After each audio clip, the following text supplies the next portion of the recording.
Hello, good afternoon, everyone. My name is Kirsi Popova, and I work as a senior advisor at Tampere University of Applied Sciences. Today, I'm going to give you a short video lecture about the virtual events that the companies are organizing and the benefits and pitfalls they entail. Welcome. So first of all, we want to give a definition what a virtual event is. What do we mean by that?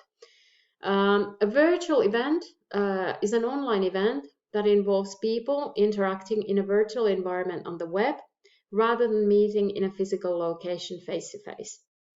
And when we talk about virtual event, we can also talk about online event, we can talk about digital event or remote event. They all mean one and the same thing.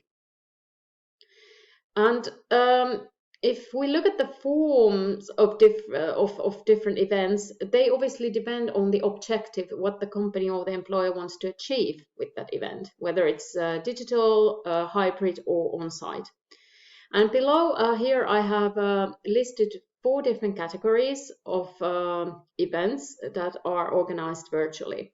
And the first group is more focused on the recruitment itself. So there is normally a situation whereby a candidate, a possible future employee, is showcasing his or her expertise and skills to the company rep.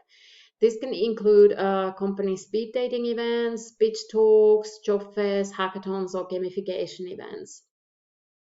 Then we have this kind of professional networking events category, and here we have these more informal kind of events like meet and greet, get-togethers, or coffee chats, whereby the company is inviting a group of people, whether it's students or newly graduated students or young professionals, to meet the company people, and then they can have a discussion around a certain theme or just get to know each other basically. And this can or cannot lead to a recruitment. So it's not a direct recruitment situation, but rather this kind of breaking the ice sort of event.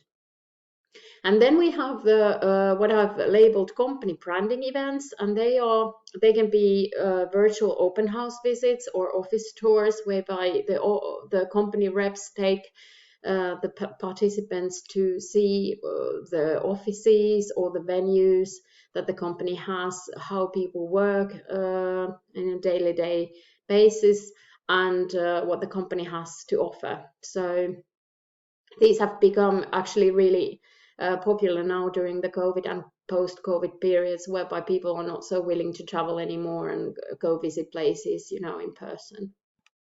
And then lastly, we have the awareness building events, and these are the kind of events where the company organizes a webinar, a lecture around a certain theme, or maybe a fireside chat where they invite professionals to talk about a certain problematic or around a certain agenda. And to these events, companies can invite other stakeholders or their clients, but also future employees, so students, graduates, or other professionals they seek to hire. And then we can move on to look at the benefits and the pitfalls the virtual events have. Starting from the benefits, I would say that the biggest positive side on organizing virtual event is its flexibility, because it has no spatial restrictions. Internet has a global reach, and whenever a person has a computer and a decent internet connection, they can join the event. So from anywhere from the world, and any candidate, any professional can join. And this is obviously a huge advantage because it saves money. People don't have to travel. They don't have to pay for the plane tickets, for the accommodation, and so on and so forth. Also, they don't need many, days off from work to attend these meetings. They can just do it from their own office or from their own home. Huge thing. Also cost effective from the side of the company, because they don't need to hire an event venue where to have these events, saving from the other services like I don't know, catering, refreshments, entertainment, whatever. So yeah, definitely from both sides, cost effective and saves human resources. And if you look at it, when people are organizing these on-site or face-to-face events, there normally tends to be quite a big group within the company who is involved in the organizational matters, or even a specialist who is hired to do the event. And if you think about it, the online events, if they are done via Zoom or Teams, they're quite easy to organize. So an HR person or a company rep can easily just organize an event and invite potential candidates to join in, and that's it. So yes, definitely a lot of money and time saved in virtual events. And like I said earlier, because of the global reach, you can attract a wider audience and also candidates that you wouldn't otherwise meet. Because if previously tend to invite people from your own country or from your own city, now you can invite people from all over the world. And this means that you have a bigger pool from where to recruit people from, the professionals they are available. So this in the long term can lead to inclusivity and more diversity in the company because of the hiring practices are global.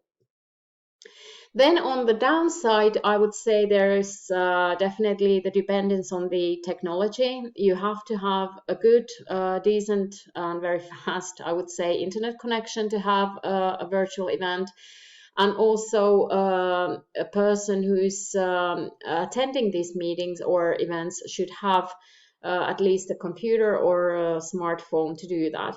And beside of the appliances, also the know-how, the digital know-how, how to log in, what to do, how to use the different tools, and so on and so forth.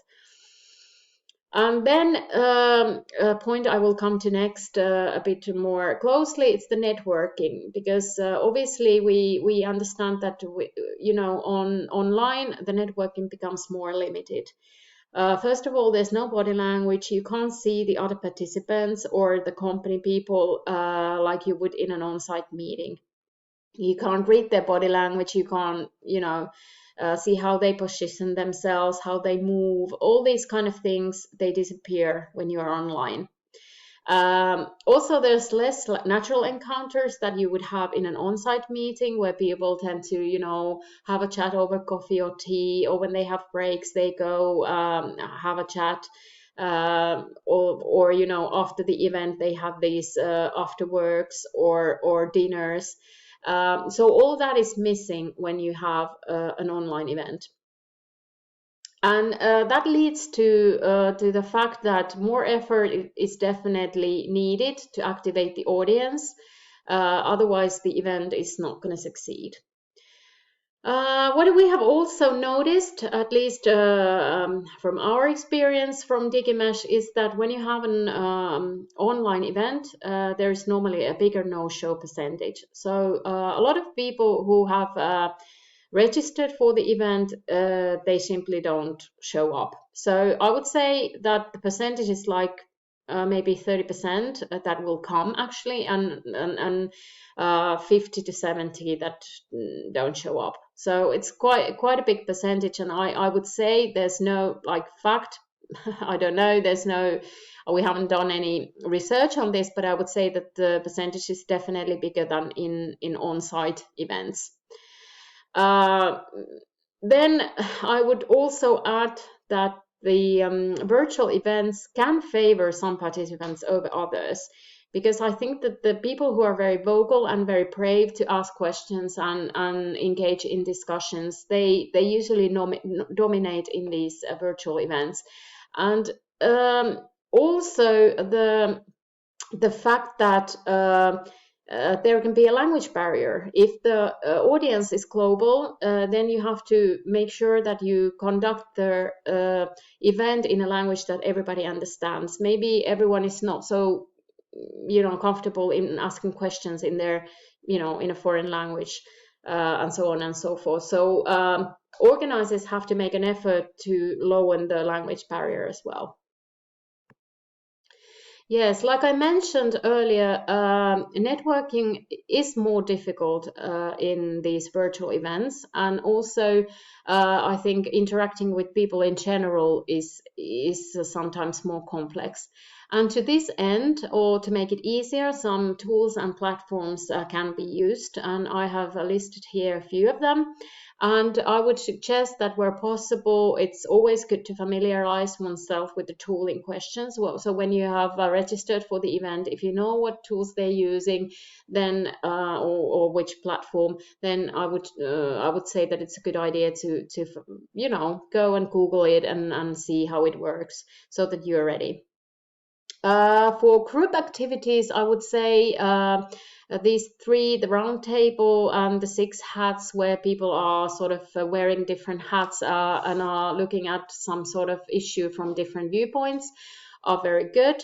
And also polls and opinion walls, whereby people are asked to write about or give their opinions on something, answer the polls, and then the groups are made based on that. For one-to-one or small group discussions, there's breakout rooms like we know from Teams and Zoom, and then all these kind of artificial intelligence matchmaking tools that can match people in huge job fairs, for example, where there's a lot of job seekers and a lot of companies presenting. And then just simple live chat sessions whereby a company rep meets up with the candidate and they discuss together in a closed room, in a closed virtual room. And then I have listed here, I won't go through them, virtual networking platforms, and they all work for one-to-one meetings or group sessions. And these are used by many companies, and you have to pay for them. They're not for free. So they have all these different functions and, like I said, offer different virtual ways to network. And lastly, we go through some of the useful tips for virtual event participants. So when you are taking part in the virtual event, what you should keep in mind? Well, first of all, study the company that is organizing the event. This is very important. You have to know the company, its values, job opportunities they may offer, career paths people have been having there, their hiring practices, all these things. Do your homework. And also, if you know the speakers, you have the event program, look them up, see what they have done, what their background is, and maybe prepare some questions for them beforehand. And then depending on the event character, think about your own role, because if you're an active participant saying you are having this one-on-one discussion with company reps or HR representatives, you have to dress accordingly. You can't go there with your pajamas. You have to dress appropriately, have the proper lighting, and make sure there's no background noise on your video.